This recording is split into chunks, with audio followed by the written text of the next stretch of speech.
Here's the circuit I'm testing now. It has two timing discs, more or less one on top of the other.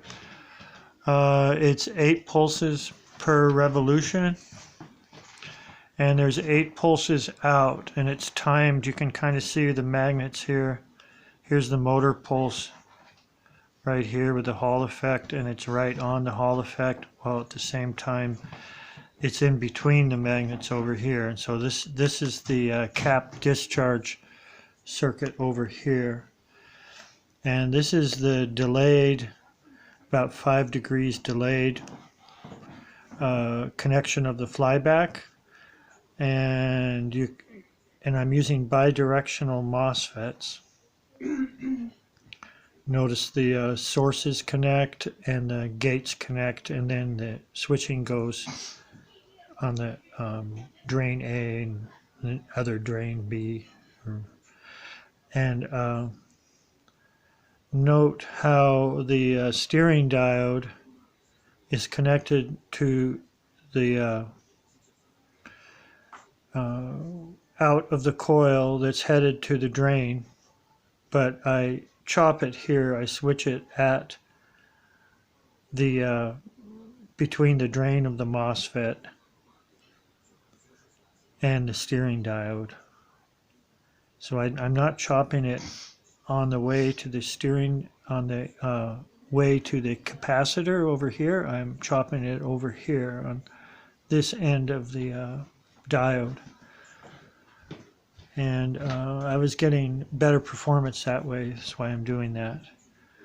So I'll just start up here. The input, you might be able to go to higher voltage, but this is what I've been doing. I haven't blown any of these MOSFETs up or driver chips, and I've had 35, 40 volts in the cap when I was discharging it over on this side. So all the bidirectional MOSFETs are the same, with a little driver chip, and the coils are in series, and then wrapped around them are the induced generator coils. And I'm not doing anything with that. I'm just rectifying it and putting a load on it. And if you can get the RPMs up to about 2,100, you'll start to get like no lens law with this. Let's see, what else is there? So read all this stuff here, what I wrote. And the main thing is the cap discharge. The motor pulse is never on the same time as the cap discharge happens to the load. And you might have seen the videos. The load, it makes a big difference how much amps you get out. What I'm doing here that I've never seen anybody else do before, but it works really good. Maybe it's a secret of other people, I don't know, but the input, like let's say you have 9 volts here, battery, I just hook it straight to the collector cap that's getting fed the flyback energy. So they're in parallel. This is in parallel with the battery running it, or whatever's running it. And so the idea is this kind of pre-charges the cap, so it's not like it's 0 volts or something, which when the flyback hits it, it'll be a lot of resistance, kind of kill everything.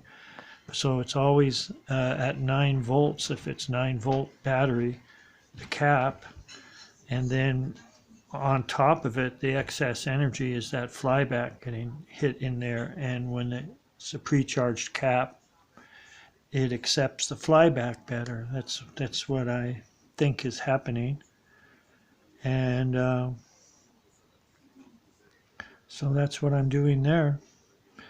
You can see here how I put the Hall effect. There's about a 5 degree, if it's spinning this way, here's the motor coil, bang, and then it just a little bit more, and then this turns on. and that completes the flyback into the cap. So it's not happening all the time. There's a little bit of delay to it. And this really helps keeping the drawdown when you're filling up the cap. So this is the circuit I'm working with right now. And I have 9-volt battery, 9-volt battery, 9-volt battery to run the Hall effects and the driver chips. And it's good to have this separated from the input, because now I can put in a good amount of voltage over here, which would normally blow up the driver chips. Like I can put in 24 volts over here or something. And if you have the driver chips and the Hall effects run off the same power here, now you're kind of restricted. I'm not sure how much voltage I can go to. I've only gone to about 35 from the cap bank. So this is the circuit I'm working with right now. Okay, thanks for watching. Thanks for watching.